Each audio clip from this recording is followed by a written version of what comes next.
The Dominion had ruled the galaxy for 10,000 years. Their empire stretched across 2,000 star systems. They had conquered more than 2,000 species.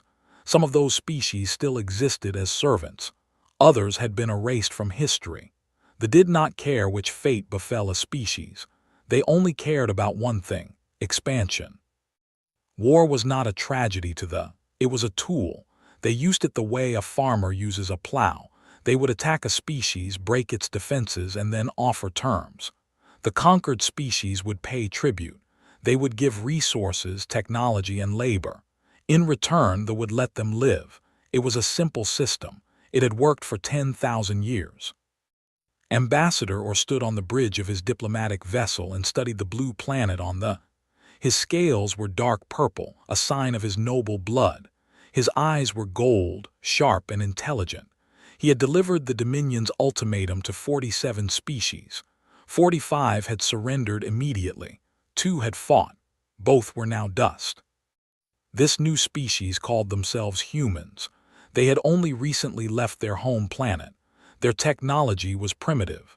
Their military was weak, or expected this meeting to last less than an hour. "Open a channel," he ordered. The communication officer obeyed. A moment later, a room full of humans appeared on the screen. They sat around a curved table. Their faces showed many colors and shapes, or found them ugly. They had no scales, no proper claws, no tails. They were soft creatures covered in thin skin and strange hair. A woman sat at the center of the table. Her hair was gray, her face lined with age. A small sign in front of her read, "Director, United Terran Council." "I am Ambassador of the Dominion," he announced. "I bring word from the High Council. Your species has been discovered. You have 2 choices: submit to the Dominion and live as tribute species, or resist and be destroyed. You have one standard cycle to decide." He expected fear. He expected panic. He expected desperate pleas for mercy. Director simply looked at him. Her eyes were dark brown, almost black. They reminded of deep space, empty and cold. "Thank you for the introduction, Ambassador," she said. Her voice was calm. "Before we give our answer, we have some questions. May we ask them?" Was surprised. No species had ever asked questions. They either fought or surrendered, but he was curious about these strange creatures. "You may ask," he said. "If we submit," Director said, "what happens to our people?" "You will pay tribute," explained. 20% of your resources, 10% of your population for labor. Your military will be dissolved. You will serve the Dominion. "And if we fight and lose?" "The same, perhaps with harsher terms depending on how much you damage our forces." Director nodded slowly. She looked at the other humans around the table. They whispered among themselves, or waited. This was always the moment when species realized the truth. Fighting was pointless. Submission was the only logical choice. "One more question," Director said. "If we fight and lose, what happens to our children?" Paused. This was an unusual question. "They will be raised as servants of the Dominion. They will work in our factories, our mines, our farms. They will serve." "For how long?" "Forever. Your species will serve until the Dominion no longer needs you, or until you are replaced by a more useful species." Director closed her eyes for a moment. When she opened them, something had changed, or could not identify what it was. But for the first time in his long career, he felt a small chill run down his spine. "We decline," she said. Waited for more words. Threats, perhaps. Desperate bargaining. But Director simply sat in silence, watching him with those cold, dark eyes. "You understand what this means?" he asked. "Yes." "You will be destroyed." "Perhaps," she paused. "Or perhaps not, but we will not submit. We will not let our children grow up as slaves. We will not let our forget that they were once free. You may destroy us, Ambassador, but we will not submit." Ended the communication. He was annoyed. He had expected this to be simple. Now he would have to make an example of these creatures. He contacted the High Council and requested permission to demonstrate the Dominion's power. Permission was granted within the hour. The human colony on Europa was a small moon orbiting a gas giant. 200,000 humans lived there. They worked in ice mines and research stations. They had families, dreams, and hopes for the future. The fleet arrived without warning. They did not demand surrender. They did not offer terms. They simply opened fire. The bombardment lasted 1 hour. When it was finished, Europa was a burning ruin. The ice had melted and then frozen again, trapping the remains of the colony in a tomb of red-stained crystal. 200,000 humans died. Men, women, and children. Scientists, miners, and teachers. All of them gone in 60 minutes. Or sent a message to Earth. This is what happens to those who resist. You have one more cycle to reconsider. Submit, or you will share Europa's fate. He expected surrender. He expected desperate pleas for mercy. He expected the humans to finally understand their place in the universe. Instead, he received silence. 1 day passed, then 2, then a week. The humans said nothing. They sent no messages, no diplomats, no threats. Their ships did not move. Their weapons did not fire. They simply existed in silence like a wounded animal waiting to die. Or reported to the High Council that the humans were broken. Their spirit had been crushed by the destruction of Europa. They were preparing to surrender. It was only a matter of time. The High Council was pleased. Another species would soon join the Dominion. Another world would pay tribute. The system worked as it always had. But Or was wrong. On Earth, the destruction of Europa had not broken humanity. It had transformed them. Director stood before the United Terran Council 3 days after the attack. The room was silent. Many of the representatives were crying. Others sat in shock, unable to speak. 200,000 of their people were dead, murdered, erased from existence as a demonstration of power. "We have a choice," Director said. Her voice was steady, but her hands trembled slightly. "We can surrender. We can accept the Dominion's terms. We can let our children become slaves. We can let our forget that we were ever free." She paused. "Or we can fight." "Fight," a representative from the Asian Union said. "They destroyed Europa in an hour. 1 hour, we cannot fight them. Our technology is too primitive. Our fleet is too small. Fighting would be suicide." "Perhaps," Director said, "but I would rather die free than live as a slave. And I would rather give my a chance at freedom than guarantee them a life of servitude." She looked around the room. "But I will not make this choice for you. Each of you must decide for yourselves, for your nations, for your people." The debate lasted 3 days. Representatives argued, shouted, cried, and pleaded. Some wanted to surrender immediately. Others wanted to fight to the last breath.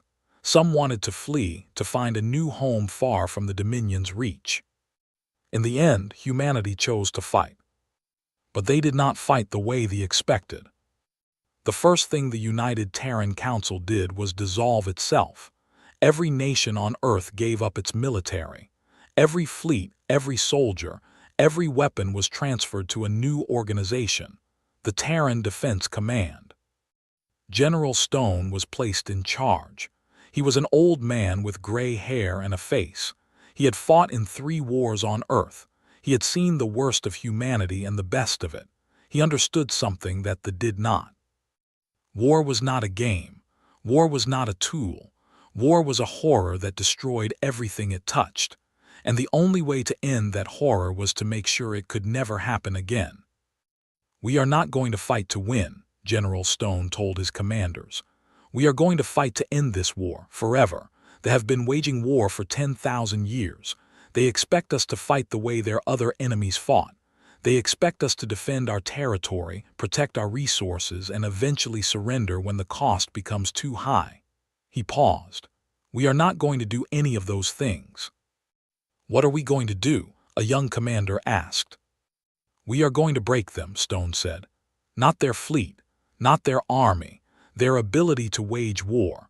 We are going to take away every tool, every resource, every system that allows them to threaten us. And when we are finished, they will never threaten anyone again. The commanders looked at each other. This was not how war was supposed to work. War had rules. You fought, you won or lost, and then you negotiated. You took territory, demanded tribute, and then you waited for the next war. But Stone did not care about rules. He cared about his. He cared about the children who had died on Europa. He cared about making sure that no child would ever die that way again. The sea war as a cycle, Stone explained. They fight, they conquer, they extract tribute, and then they wait until they are strong enough to fight again. They have done this for 10,000 years. They expect us to become part of that cycle, another species to harvest, another source of tribute. He stood up and walked to a large display screen. It showed a map of space.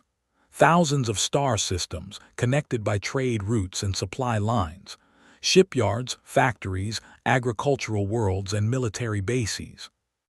We are not going to become part of their cycle, Stone said. We are going to break it. We are going to destroy their ability to wage war. Not their ships, not their soldiers, their ability. He pointed to the map. Shipyards, fuel refineries, communication networks, training academies, supply depots. These are the things that allow the Dominion to exist. These are the things we are going to destroy. That will take years, a commander said, maybe decades. Yes, Stone agreed.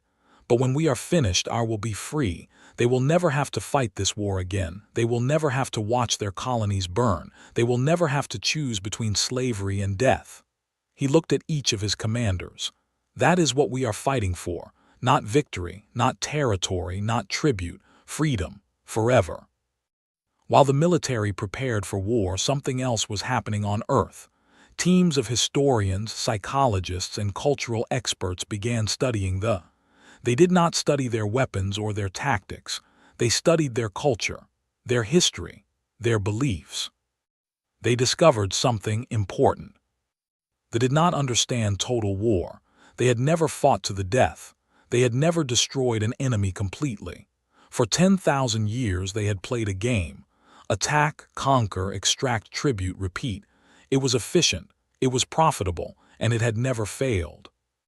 Because no species had ever refused to play the game. Every species that had encountered understood the rules. Fight until the cost is too high, then surrender, pay tribute, wait for the next opportunity. It was the way of the galaxy. It was the natural order of things. Humanity was about to break that order. Director stood in her office, looking out at the night sky. The stars seemed cold and distant. Somewhere out there they were waiting. They expected humanity to surrender. They expected humanity to join the cycle of conquest and tribute. A knock came at her door. She turned to find General Stone standing in the doorway. "The fleet is ready," he said. "We can begin operations in 3 weeks." Nodded slowly. "How many will die?" Stone was silent for a long moment. "Many, millions perhaps, maybe more," he paused. "But if we don't fight, billions will live as slaves, our children, every generation that comes after us." "I know," turned back to the window. "I keep thinking about Europa, 200,000 people, gone in an hour, families, children, all of them dead because we refused to submit." A tear ran down her cheek. "Was I wrong? Should I have surrendered? Should I have saved those lives?" Stone walked to her side. "Those people died because the murdered them, not because of you, not because of your choice." He put a hand on her shoulder. "And if we surrender now, their deaths will mean nothing. They will have died for nothing. But if we fight, if we win, if we break this cycle forever, then maybe their deaths will have meant something. Maybe they will have died for the freedom of every generation that comes after." Was silent for a long time. Finally, she spoke. "There's something I've been thinking about, something that bothers me." "What?" "They asked us to choose between submission and death. They thought those were the only options." She turned to face Stone. "But there's a third option, one they never considered." "What option?" His eyes were hard and cold. "We can win. We can break them so completely that they can never threaten us again, and then we can show them mercy. We can rebuild what we destroyed. We can help them become something better." She paused. "The sea war as a harvest, a cycle of destruction and extraction, but we don't have to be like them. We can fight to end the cycle. We can fight so that no one ever has to fight again." Stone studied her face. "That's a beautiful dream, but war is ugly. When the killing starts, mercy is hard to find." "I know," said. "That's why we have to remember what we're fighting for. Not revenge, not conquest, not power." She looked back at the stars. We're fighting for we're fighting so that someday a human child can look up at those stars and not feel fear." 3 weeks later, the Terran Defense Command launched its first attack. But it was not the attack they expected. They had prepared for an assault on their fleet. They had prepared for desperate humans throwing themselves against superior firepower in a futile attempt at defense. Instead, the humans did something that they had never seen before. They ran.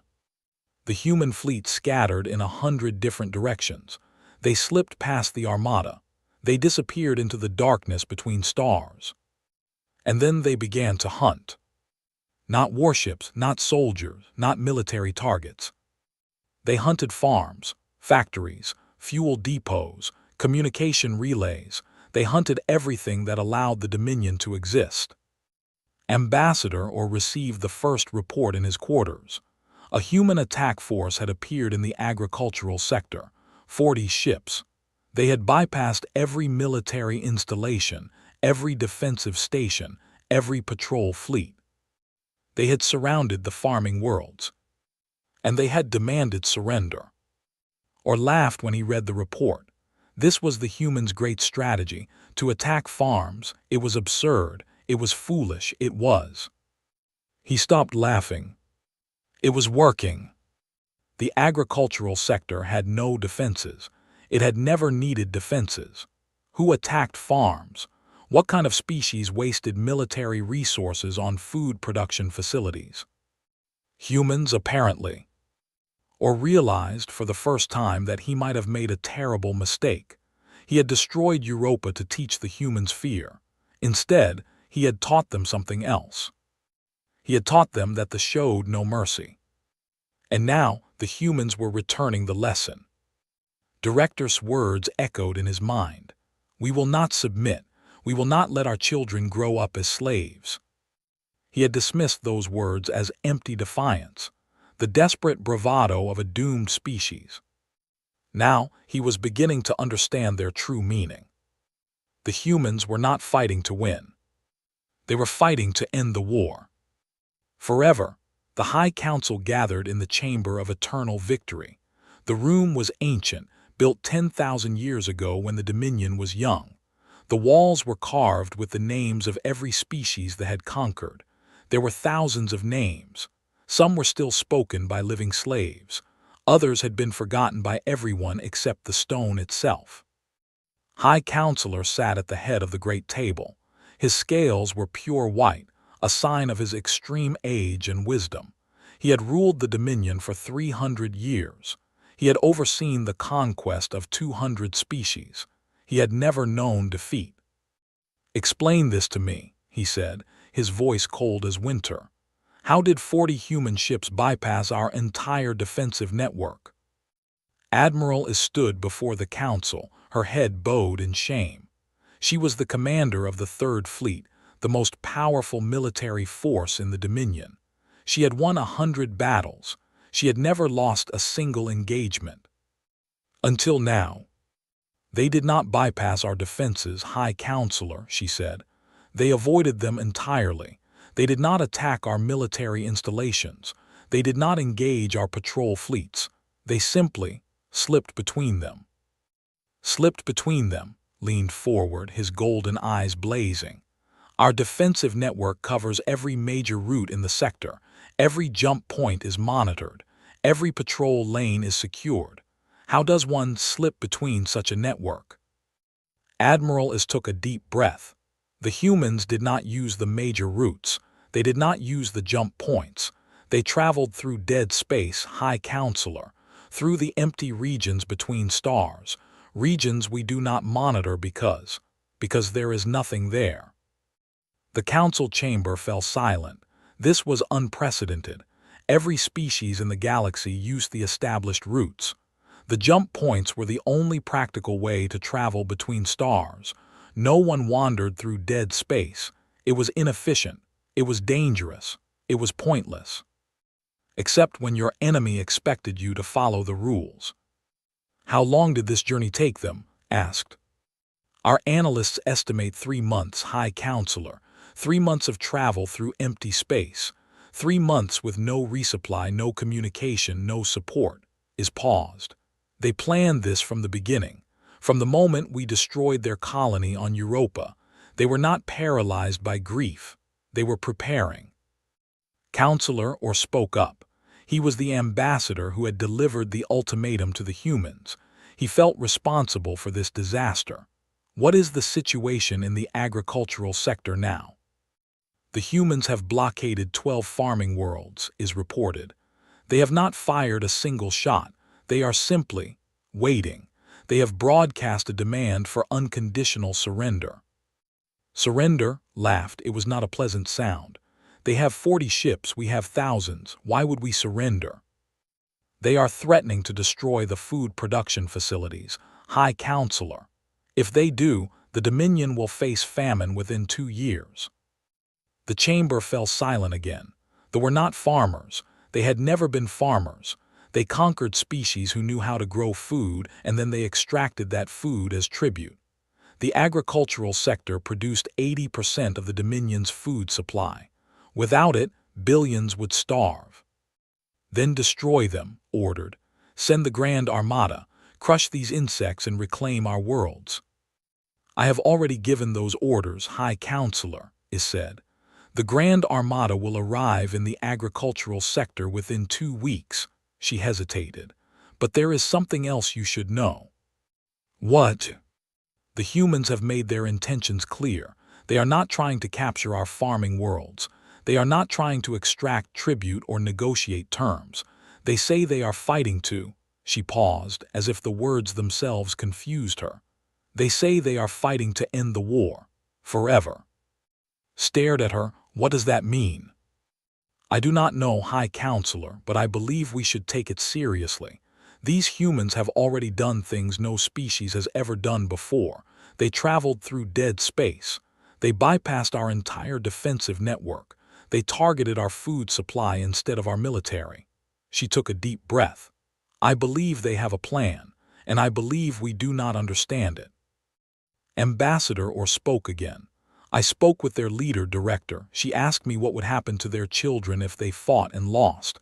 At the time, I thought it was a strange question. Now I understand. He looked around the chamber. The humans are not fighting for territory. They are not fighting for resources. They are fighting for their descendants. They are fighting to give their children a future free from the Dominion. Impossible, said. No species can defeat the Dominion. We have ruled the galaxy for 10,000 years. We will rule it for 10,000 more. With respect, High Counselor, or said, the humans do not seem to care about what is possible or impossible. They only care about their children. 2 weeks later, the Grand Armada arrived in the agricultural sector. Admiral is stood on the bridge of her flagship, the Eternal Dominion.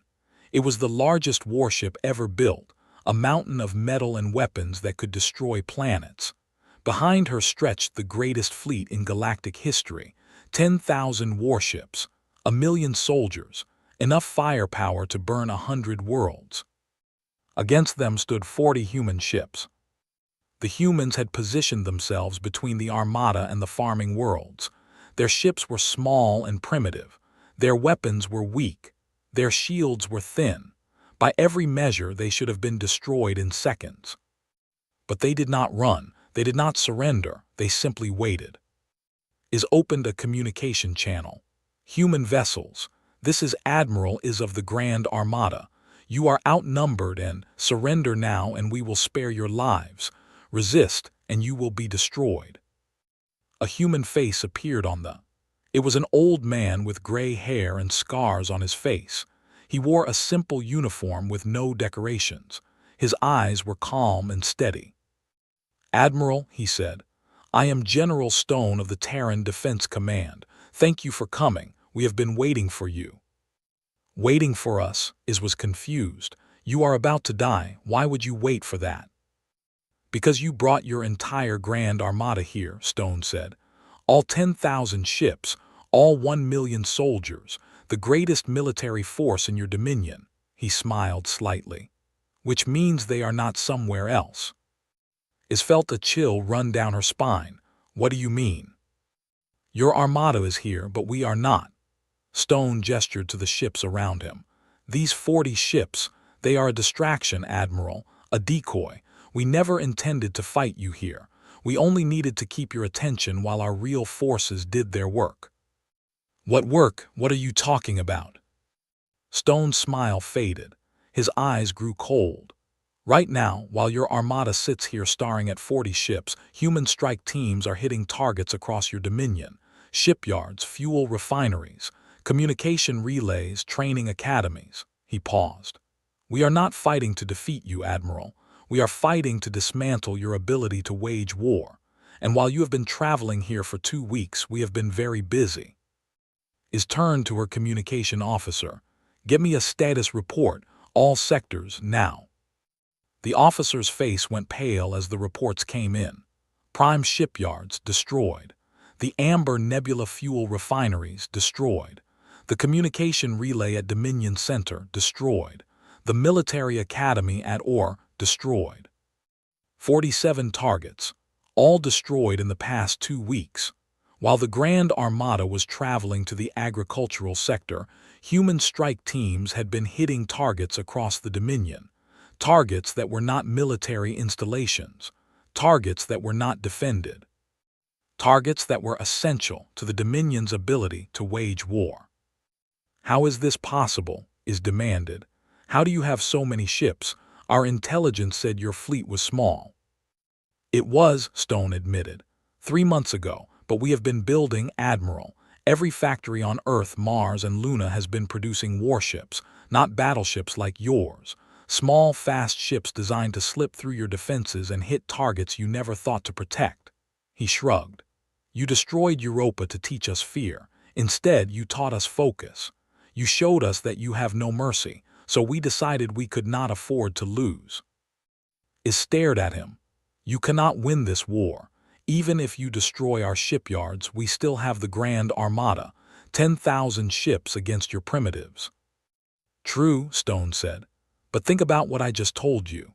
47 targets destroyed in 2 weeks. Shipyards, fuel refineries, communication relays. How long can your Grand Armada fight without fuel? How long can you coordinate your forces without communication? How long can you replace your losses without shipyards?" Is said nothing. She was beginning to understand. "You have the greatest military force in the galaxy," Stone continued. "But a military force needs support, supply lines, fuel depots, repair facilities, training programs. These are the things that allow an army to fight. These are the things we are destroying." He leaned forward. "Your Grand Armada is powerful, but power without support is just a collection of machines waiting to break down." "You are insane," Is said. "Even if you destroy our support infrastructure, we will rebuild it. We have rebuilt before." "With what?" Stone asked. "Your shipyards are gone, your factories are next, your fuel refineries are burning as we speak. You can rebuild, Admiral, but it will take years, decades. And during that time we will keep fighting. We will keep destroying. We will not stop until the Dominion no longer has the ability to threaten us." "We will destroy you first," Is snarled. "We will burn Earth to ash. We will hunt down every human in the galaxy and exterminate them." Stone nodded slowly. "You could try, but while your armada is hunting us, who will protect who will guard your remaining infrastructure? Who will stop our strike teams from destroying everything you need to survive?" He smiled again, but there was no warmth in it. "You see, Admiral, that is the difference between us. You fight to win. We fight to end wars. You want to defeat us. We want to make sure you can never threaten anyone again. That is not how war works, Is said. It is now. The communication ended. Is stood on her bridge, surrounded by the most powerful fleet in the galaxy, and realized that she had no idea what to do. The humans were not following the rules. They were not fighting for territory or resources or tribute. They were fighting to destroy the Dominion's ability to wage war, and they were succeeding. She turned to her tactical officer. Plot a course back to Dominion space. We need to protect our remaining infrastructure. What about the farming worlds, Admiral? Is hesitated. If she left, the humans would control the agricultural sector. The Dominion would face famine. But if she stayed, human strike teams would continue to destroy everything that kept the Dominion functioning. It was an impossible choice, and that, she realized, was exactly what the humans had intended. We return to Dominion space, she said finally. The farming worlds will have to wait. We cannot fight a war without ships, without fuel, without communication. The Grand Armada turned and began its journey back to Dominion space. Behind them, the 40 human ships remained in position, still blocking the farming worlds. They had not fired a single shot. They had not lost a single ship, and they had forced the greatest military force in galactic history to retreat. On Earth, Director received the news with grim satisfaction. The first phase of the plan had worked. The Dominion was confused, disorganized, and reacting to events instead of controlling them. But she knew this was just the beginning. They were not defeated. They were not even weakened. They still had their Grand Armada, their trillion citizens, their 10,000 years of experience. All humanity had was a plan, a principle, and the willingness to sacrifice everything for their children's future. She looked at the star map on her wall. Red dots marked destroyed targets across the Dominion. Blue dots marked human fleet positions.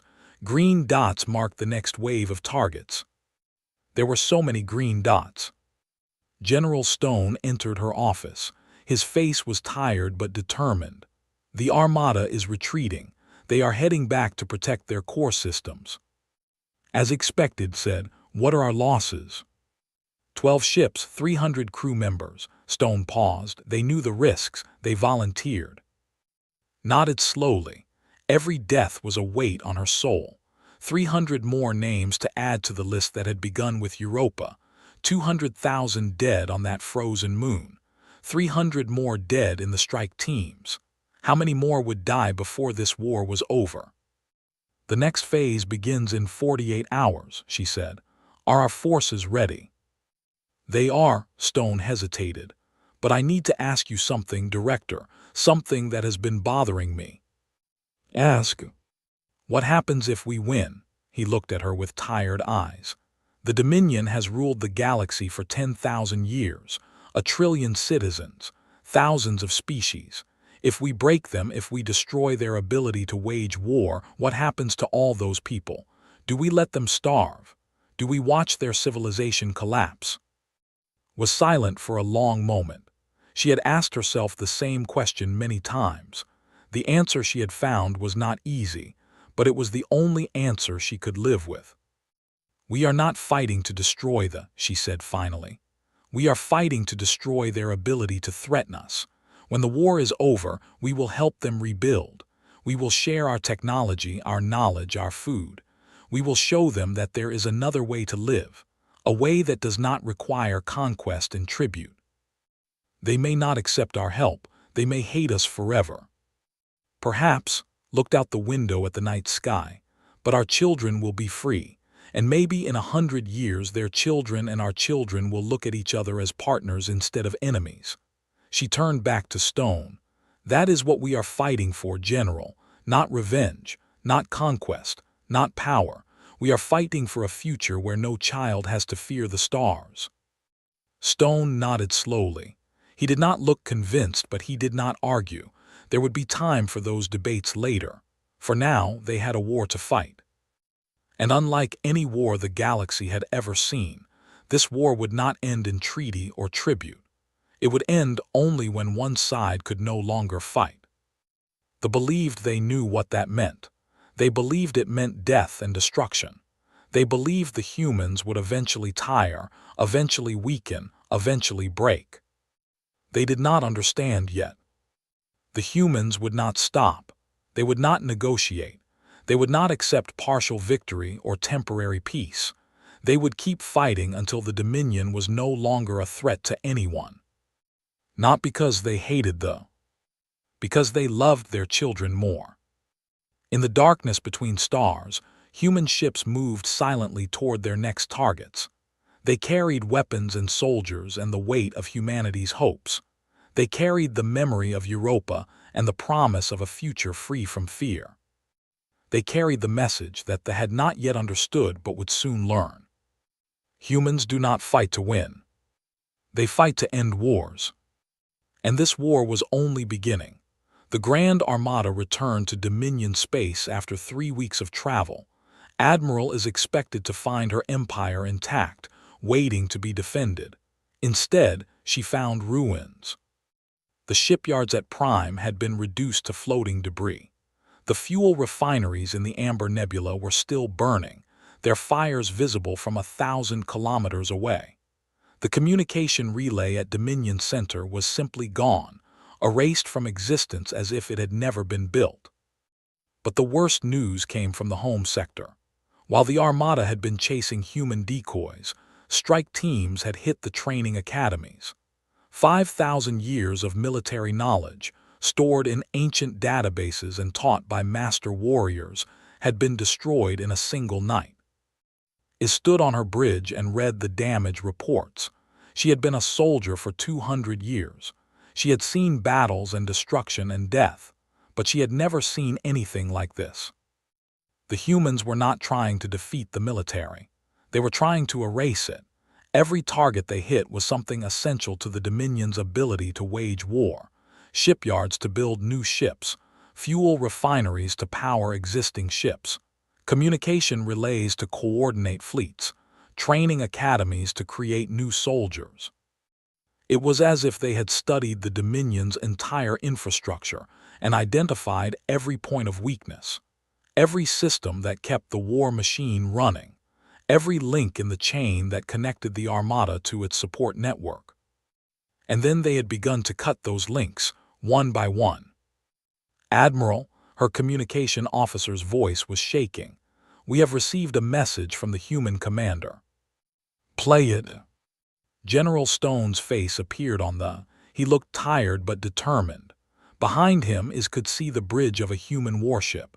It was small and cramped compared to her flagship, but it was filled with activity. Officers moved with purpose. Screens displayed tactical information. Everything seemed focused and efficient. Admiral, Stone said, by now you have seen what we have done. Your shipyards are gone. Your fuel refineries are destroyed. Your communication network is crippled. Your training academies are ash. He paused. This is not a threat. This is a fact. We have spent the past 2 months dismantling your infrastructure while you chased shadows. Is said nothing. She wanted to rage at him, to threaten him with destruction, to promise revenge. But she knew that words meant nothing now. Only actions mattered. We are sending you a list of coordinates, Stone continued. These are the locations of your remaining strategic assets, fuel depots, repair stations, manufacturing plants. We know where all of them are. We have ships positioned to destroy each one. He leaned forward. You have a choice, Admiral. Surrender now unconditionally and we will stop. We will not destroy your remaining infrastructure. We will not hunt down your scattered fleets. We will not burn your worlds. And if we refuse, is asked. Then we will continue. We will destroy every target on that list. We will dismantle your Dominion piece by piece until there is nothing left. Not your fleets, not your factories, not your ability to ever threaten anyone again. Stone's eyes were hard. We do not want this, Admiral. We take no pleasure in destruction, but we will not stop until our children are safe. And our children will never be safe as long as the Dominion can wage war. The communication ended. Is stared at the blank screen for a long moment. Admiral, her first officer, stepped forward. What are your orders? Contact the High Council, is said. Tell them we need to discuss terms. But High Counselor refused to discuss terms. He refused to even consider surrender. The Dominion had never surrendered in 10,000 years. They would not surrender now, not to primitive creatures who had barely left there. We will destroy them, declared to the Council. We will take the Grand Armada to there and burn it to ash. Without their planet, the humans will scatter and die. This war will end with their extinction. Ambassador or spoke up. With respect, High Counselor, that strategy has already failed. We sent the Armada to destroy them once before. They used our absence to destroy our infrastructure. If we leave again, they will destroy whatever remains. Then what do you suggest? Demanded. Negotiation, or said. The humans have made their demands clear. They want us to stop threatening them. They want their children to be free from the Dominion. If we agree to their terms, they will stop their attacks.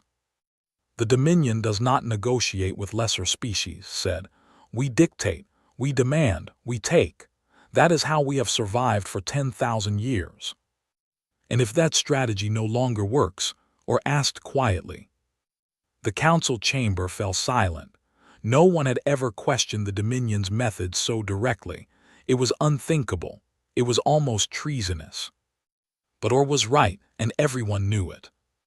The humans had changed the rules of war. They had refused to fight for territory or resources or tribute. They had refused to surrender when outmatched. They had refused to negotiate partial terms or temporary peace. Instead, they had studied the Dominion and identified its weaknesses. They had built a military designed to exploit those weaknesses, and they had attacked with a single goal, to destroy the Dominion's ability to wage war. It was brilliant, it was terrifying, and they had no idea how to respond. We attack Earth, said finally. We end this at its source. Without there, the humans will have nothing to fight for. Admiral is stepped forward. High Counselor, I must advise against this. Our fuel reserves are critically low. The humans have destroyed most of our refineries. If we send the Armada to Earth, we may not have enough fuel to return. Then we will refuel at Earth after we destroy it. The humans will anticipate this, is said. They have anticipated everything else. If we send the Armada to Earth, they will hit our remaining infrastructure. They will destroy our last fuel depots, our last shipyards, our last manufacturing plants. By the time we return, there will be nothing left. Then what do you suggest, Admiral? His voice was cold with anger. We protect what remains, is said. We pull back our forces and defend our core systems. We rebuild our infrastructure slowly and carefully. We wait for the humans to overextend themselves, and then we strike. That could take years, decades. Yes, but it is the only strategy that has a chance of success. The humans are not trying to defeat us in battle. They are trying to exhaust us. They are trying to destroy our ability to fight. If we play their game, if we chase them across the galaxy while they destroy our support systems, we will lose. Was silent for a long moment. He was old enough to remember when the Dominion had faced serious challenges. There had been species that fought hard, that refused to surrender easily, that made the Dominion pay for every victory. But none of them had ever done what the humans were doing. None of them had ever attacked the infrastructure instead of the military.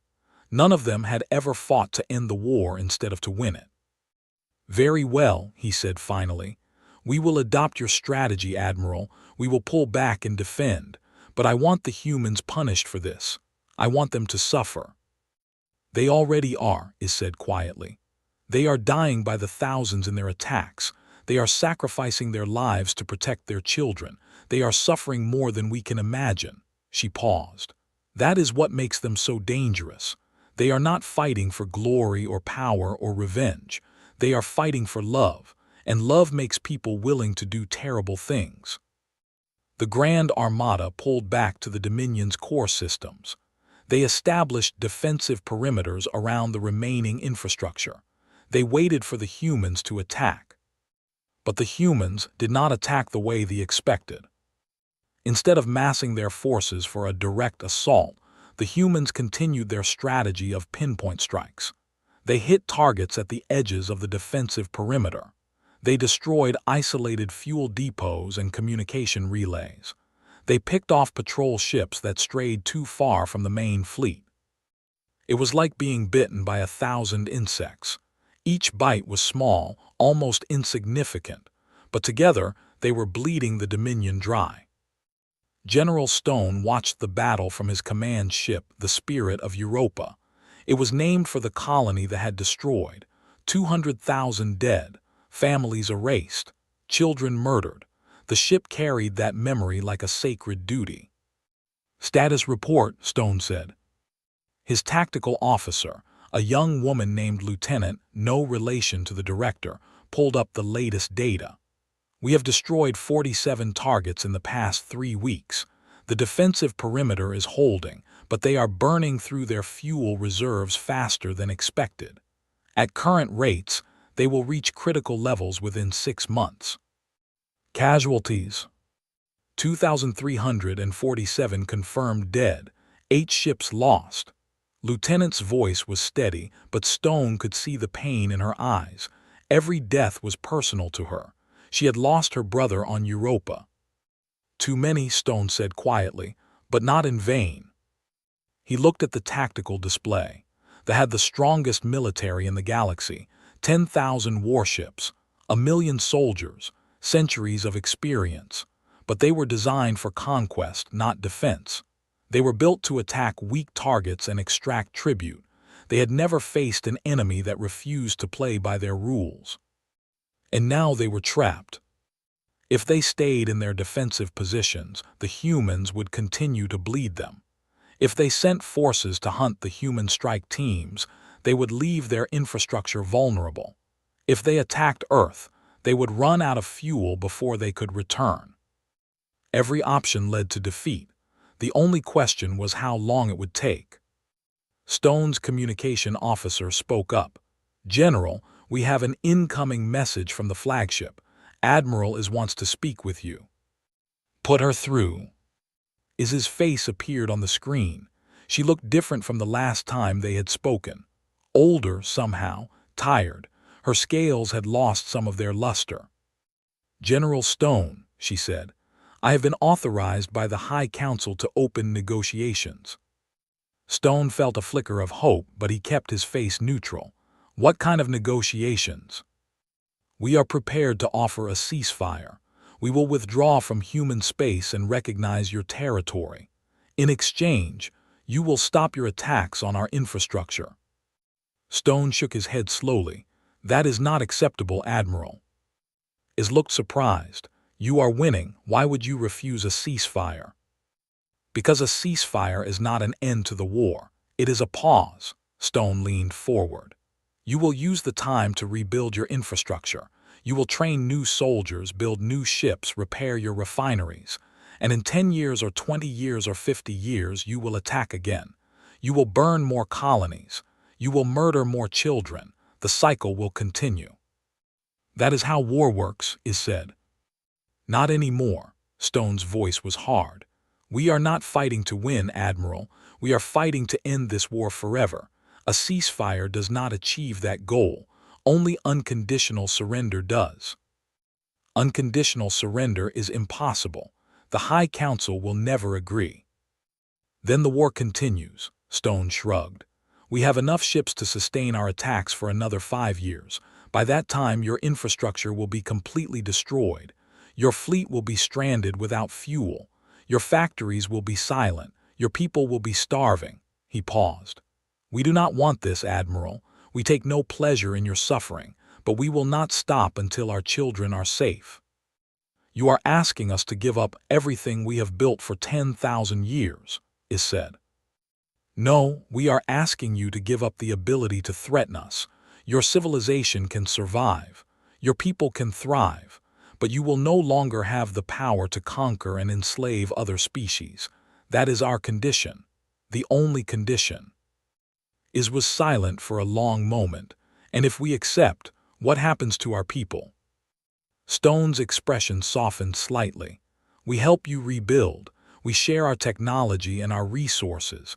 We work together to create a galaxy where no species has to fear conquest. He paused.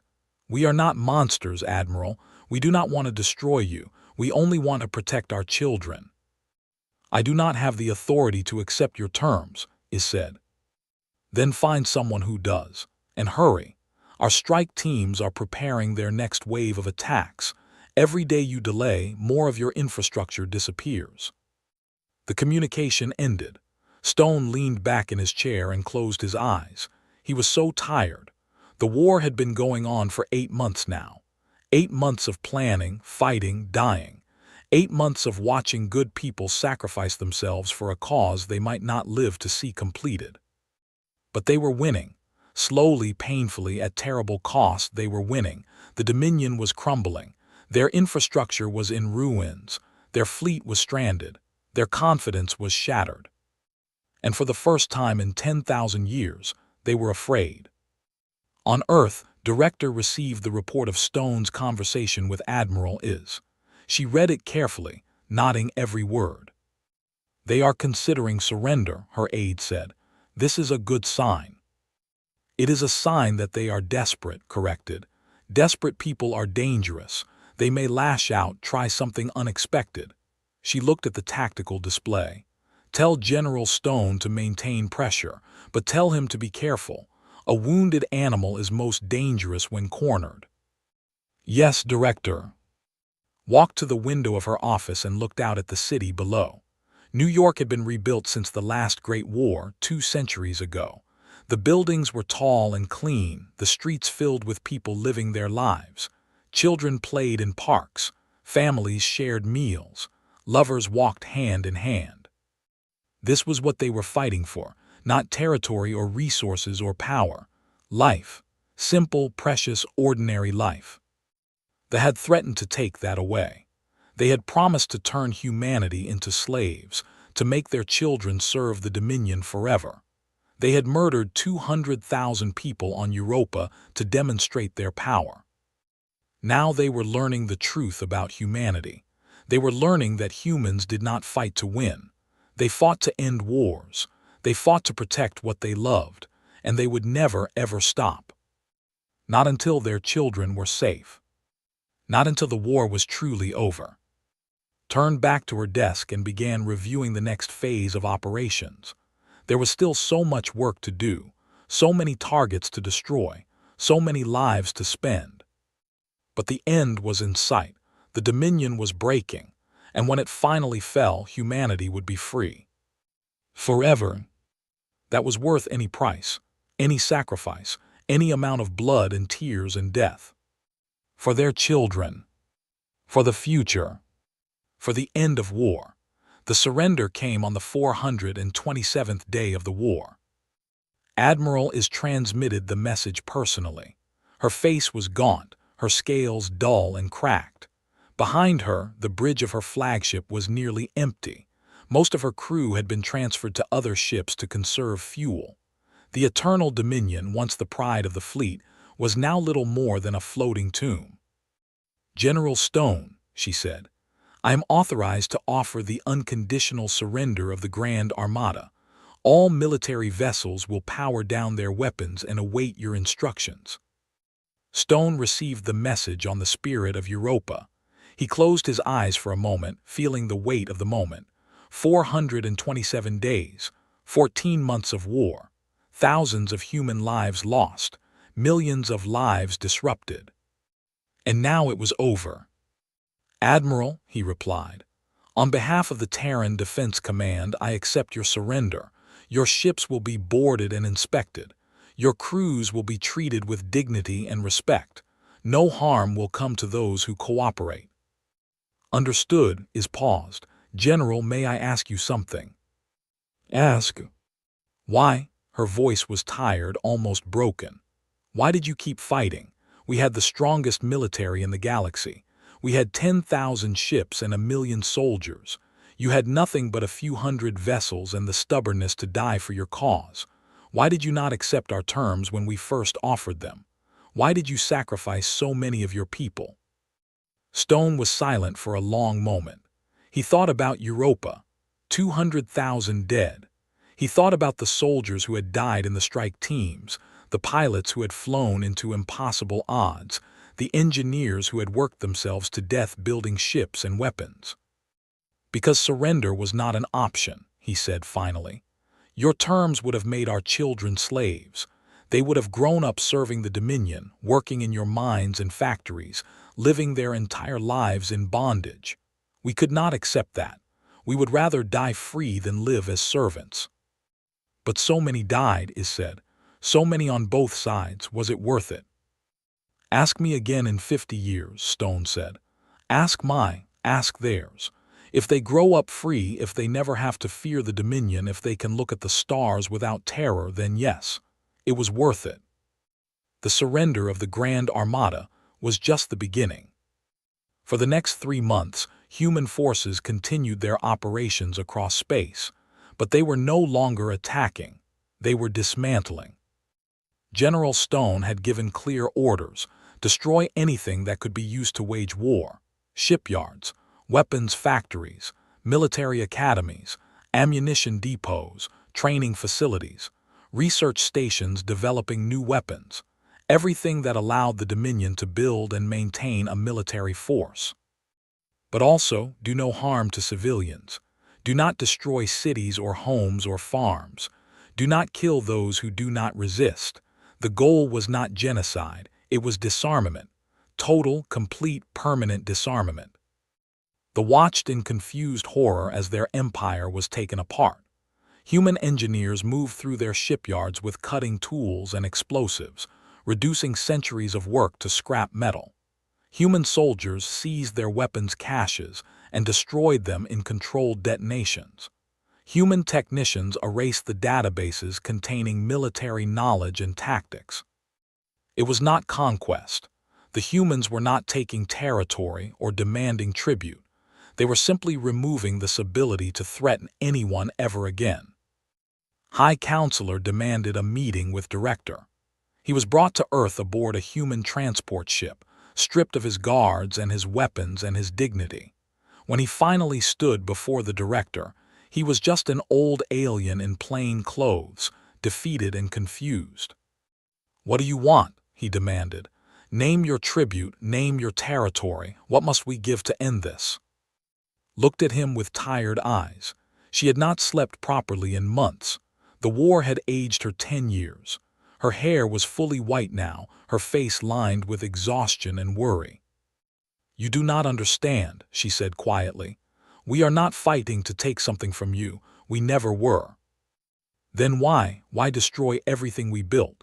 Why dismantle our shipyards and erase our knowledge? Why leave us defenseless? Because we are fighting to end the war, said. Not this war. All wars. Every war that could ever be fought between our species. We are fighting so that 50 years from now, when our children are grown, they will not have to fight this war again. We are fighting so that you will not have the ability to threaten ours. Stared at her. That is impossible. War is part of life. War has existed since the beginning of the Dominion, since the beginning of all civilizations. You cannot end war. We can end your ability to wage it, said. We can destroy your weapons and your ships and your training academies. We can make sure that even if you wanted to attack us, you would not have the means to do so. We can give our children peace not through treaties or promises, but through simple incapacity. You are making us helpless, said. Without our military, other species will attack us. We will be conquered and enslaved, just as we conquered and enslaved others. No, said, that is not what will happen. She stood and walked to the window. Outside, the sun was setting over the city. The sky was painted in shades of orange and gold, beautiful and peaceful. When the dismantling is complete, she said, we will help you rebuild. Not your military, your civilization. We will share our agricultural technology so you can feed your people. We will share our medical knowledge so you can heal your sick. We will share our engineering so you can build cities and infrastructure. Why? Asked. Why would you help us after everything we have done? Because we are not like you, turned to face him. "You see war as a cycle. Attack, conquer, extract tribute, repeat. You have done this for 10,000 years. You cannot imagine any other way of living. But we can. We dream of a galaxy where species work together instead of conquering each other, where children grow up without fear, where the stars represent opportunity instead of danger." "A fantasy," said. "The universe is cruel, the strong survive, the weak are destroyed." "Perhaps, or perhaps that is just the story you have told yourselves to justify your cruelty." Sat down again. "We are giving you a choice, High Counselor. You can cling to your old ways, you can hate us forever. You can dream of revenge that you will never have the power to achieve, or you can accept our help. You can build a new civilization. You can become something better than what you were." Was silent for a long time. He thought about his life, his empire, everything he had believed. The Dominion had ruled the galaxy for 10,000 years. They had been the masters of 1,000 species. They had believed themselves invincible. And now they were defeated, not by a stronger military or a more advanced technology, but by a species that refused to play by the rules, a species that fought not to win, but to end. "If we accept your help," he said finally, "what do you expect in return?" "Nothing," said. "We expect nothing, we ask nothing, we only offer." No one gives without expecting something in return. "We do," smiled slightly. "It is one of our strangest qualities. We call it hope. We hope that if we help you, you will become better. We hope that your children will not grow up hating us. We hope that someday, far in the future, humans and will stand together as partners. We hope for a better universe." She paused. "But even if those hopes are never realized, we will still help you, because it is the right thing to do." Did not understand. He could not understand. His entire life had been built on the principle that power was everything, that the strong took from the weak, that kindness was weakness. But he was too tired and too defeated to argue. "Very well," he said, "we accept your help." The reconstruction of space began 6 months after the surrender. Human ships arrived carrying not weapons but seeds. Agricultural experts who had never held a gun walked across worlds, teaching the former conquerors how to grow their own food. Engineers helped rebuild communication networks, this time designed for commerce and education instead of military coordination. Teachers established schools where children learned history, science, art, and philosophy. It was not easy. Many hated the humans. They remembered their fallen empire, their lost power, their humiliation. They whispered about revenge, about rebuilding their fleet in secret, about striking back when the humans least expected it. But the humans had been thorough. Every shipyard was destroyed. Every weapons factory was gone. Every database containing military knowledge was erased. Even if they wanted to rebuild their military, they would have to start from nothing. It would take decades, perhaps centuries. And during those decades, something strange began to happen. Children grew up without learning war. They learned farming instead, and building and creating. They played games that did not involve conquest. They dreamed dreams that did not involve domination. A generation was born that had never known the Dominion. They heard stories of the old empire, of the 10,000 years of conquest, of the species enslaved and destroyed. But to them, it was just history, ancient history, the actions of ancestors they had never met. They looked at the humans and saw not enemies but teachers, partners, friends. General Stone returned to Earth 2 years after the war ended. He was old now, his hair completely gray, his body worn from years of fighting. He had given everything to the war, his youth, his health, his peace of mind. But when he looked at the children playing in the streets, when he saw families living without fear, when he watched the sun set over a world that was finally safe, he knew it had been worth it. Director met him at the spaceport. She was using a cane now, her body weakened by the stress of the war years, but her eyes were still sharp, still determined. "It is done," she said. "Is it?" Stone asked. "The still exist. Their culture still remembers conquest. How do we know they will not rebuild their military in secret? How do we know they will not attack again in 100 years? We do not know, admitted. We can never know for certain, but we have done everything we could. We have destroyed their ability to wage war. We have helped them build a new society. We have given their children a chance to grow up without learning hatred. She smiled slightly. The rest is up to them. And if they choose revenge, then there will face our and our will be ready. Looked up at the sky where the first stars were beginning to appear. But I do not think that will happen. I have met the young. They are different from their parents.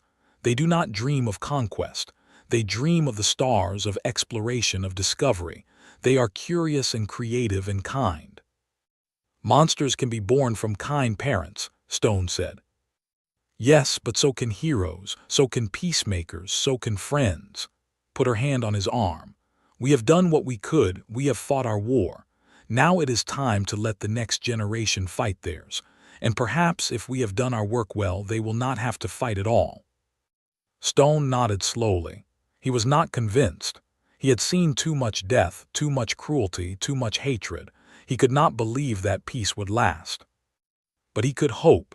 That was the human way, after all, to hope for better things, to work toward a future that might never come, to fight for the children even when the odds seemed impossible.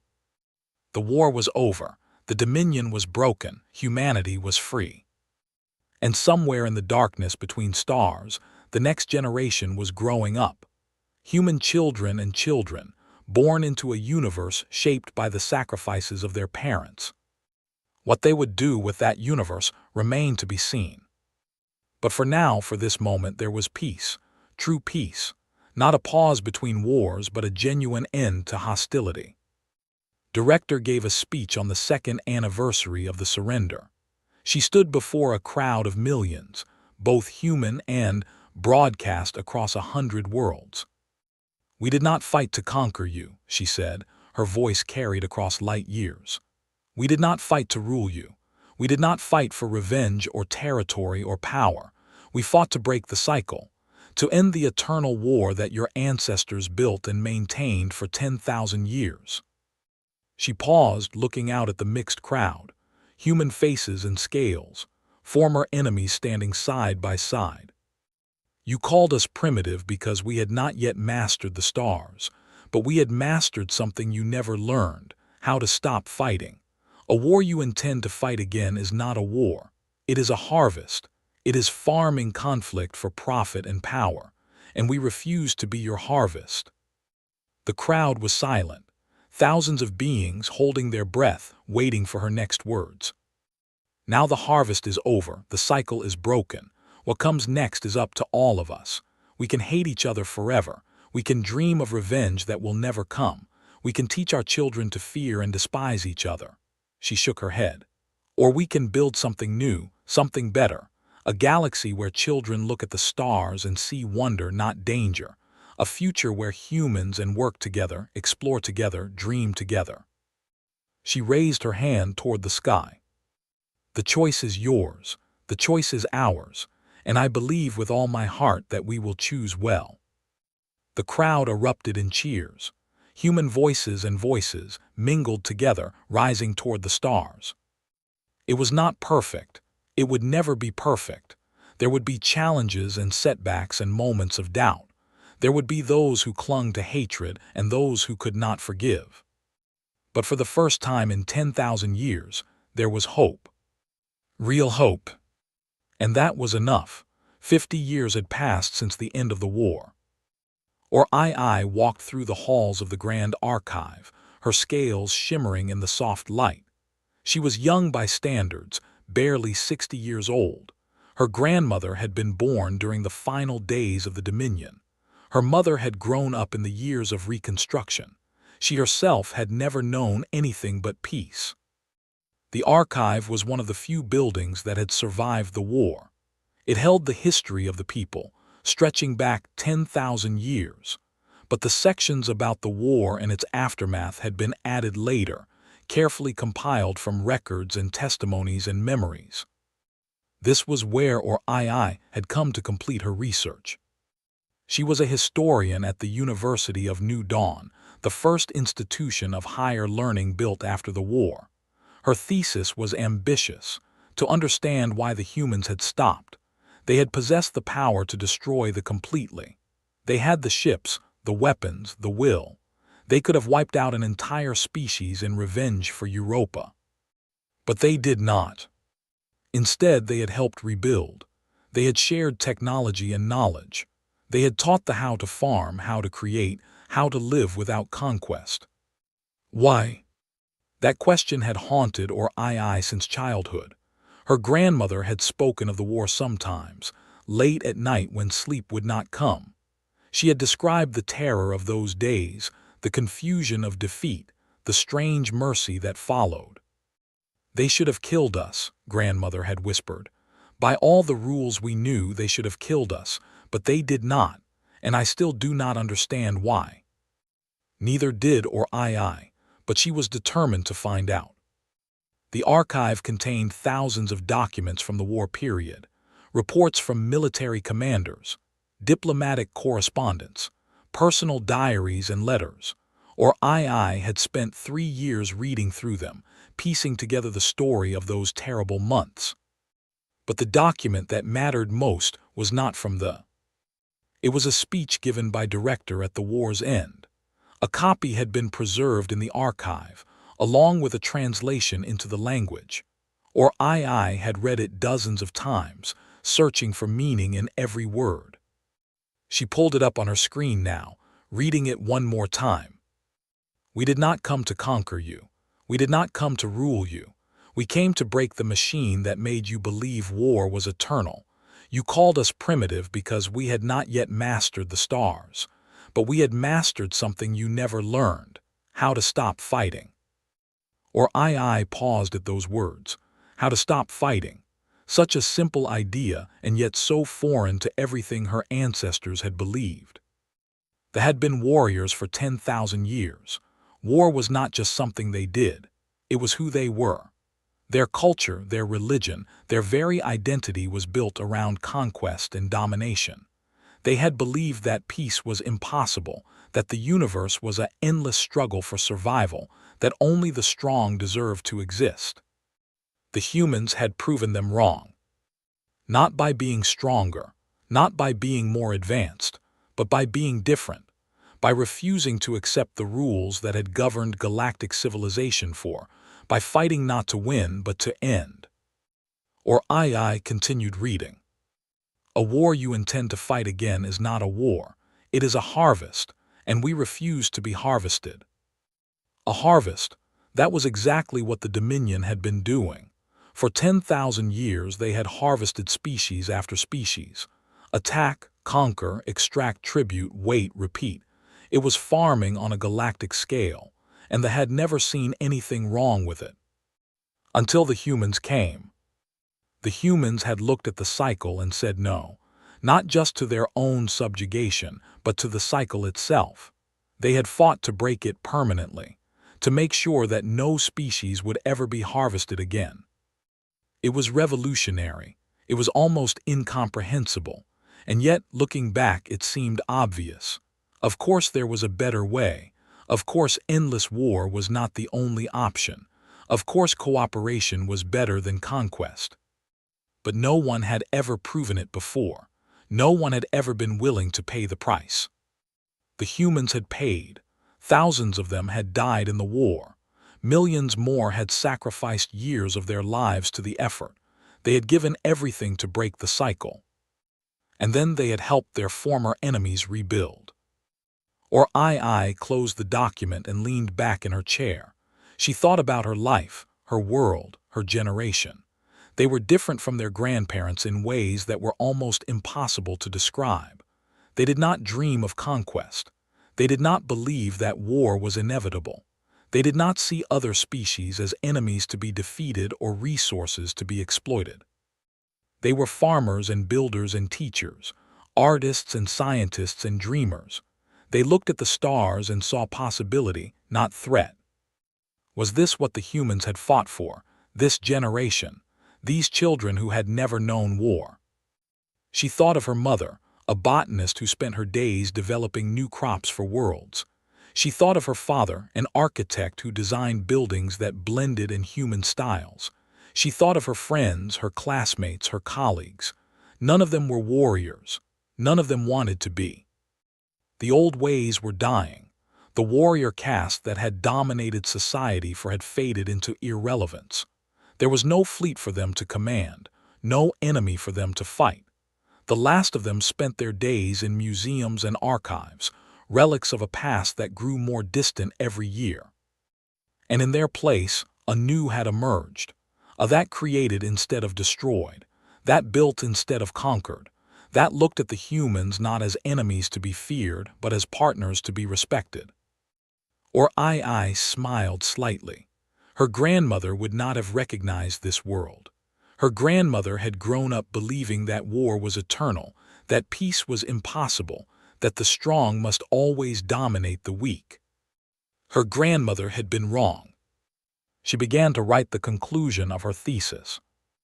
The humans taught us the truth that our ancestors never understood. They did not fight to win. They fought to make sure no one ever had to fight again.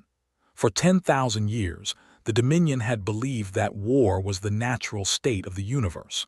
We had built our entire civilization around this belief.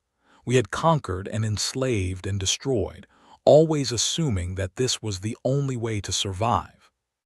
The humans showed us another way. They proved that it was possible to end the cycle, not through superior force but through superior will. They were willing to sacrifice everything, their lives, their resources, their very existence, for a future they might never see. They fought for their children and all the generations that would come after. And in doing so, they saved us, not from destruction, not from conquest, but from ourselves. They broke the machine that had enslaved us to eternal war. They gave us the chance to become something better. Many of my people still do not understand this. Many still hate the humans for what they did. Many still dream of revenge that will never come. But I believe that with each generation, we grow closer to the truth. We learn to create instead of destroy. We learn to cooperate instead of conquer. We learn to see other species as partners instead of prey. The war is over. It has been over for 50 years, but its lessons will echo through history forever. The humans did not just defeat the Dominion. They changed the very nature of conflict in our galaxy. They proved that war does not have to be eternal, that peace is possible, that love is stronger than hate. They taught us the truth, and for that we owe them everything. Or Ai saved her work and stepped away from her desk. Through the window, she could see the memorial garden that surrounded the archive. Trees from a dozen worlds grew there, planted by veterans of the war and their descendants. It was a place of peace and reflection, where beings of all species could sit and remember. She walked out into the garden, feeling the warm sun on her scales. In the center of the garden stood a monument, a human oak tree growing beside a crystal spire. They had been planted by Director and High Counselor 2 years after the war ended, as a symbol of the new relationship between their peoples. Had died 20 years ago peacefully in her sleep, had followed her a decade later. The other leaders of the war were mostly gone now, their work completed, their sacrifices remembered. But their legacy lived on, in the garden that surrounded the archive, in the cities that had risen from the ruins, in the children who played without fear, in the generations that would never know war. Or Ai walked to the monument and read the plaque at its base. It was written in both languages, human and never again. 2 words, simple and profound, the promise that both species had made to each other and to themselves. Never again would they conquer and enslave. Never again would they destroy worlds and harvest species. Never again would they see war as the natural order of things. And never again would humanity have to fight the way they had fought. Never again would they have to sacrifice their children for the freedom of their. Never again would they have to watch their colonies burn. The cycle was broken, the harvest was ended, The war was over. A young human student approached the monument, carrying a small bouquet of flowers. She was perhaps 20 years old, born long after the war ended. Her ancestors had fought and died in the strike teams.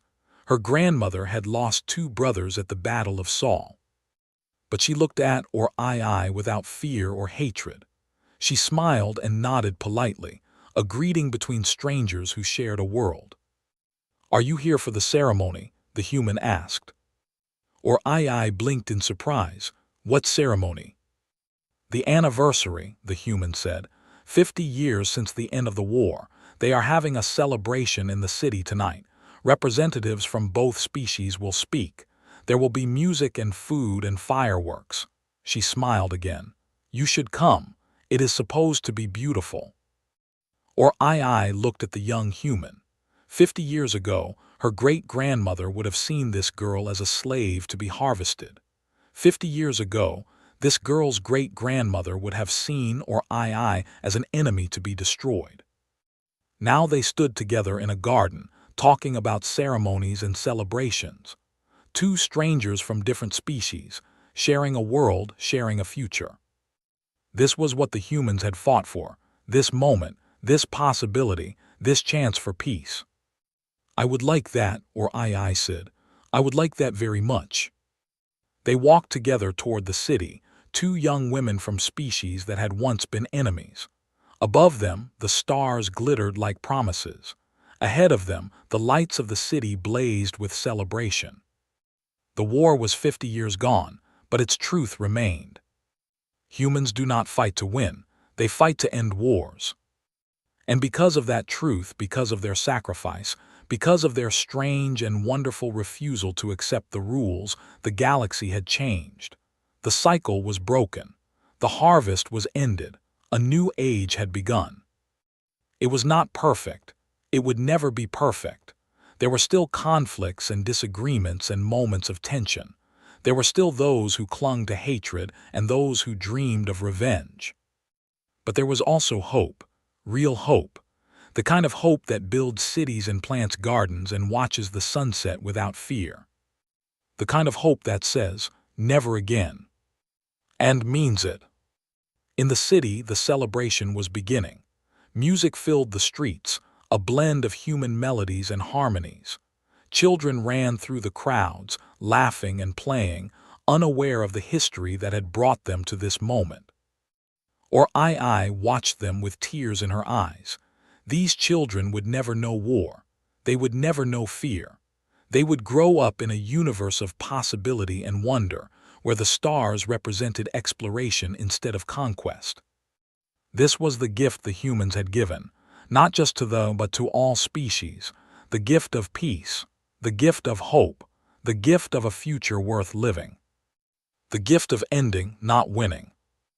As the fireworks began to light up the sky, Oi made a silent promise to herself and to the universe. She would spend her life teaching the truth. She would make sure that no one ever forgot what the humans had done and why they had done it. She would make sure that never again remained not just a promise but a reality. For the children, for the future, for the truth that had saved them all. The truth that humans do not fight to win. They fight to end wars. Forever.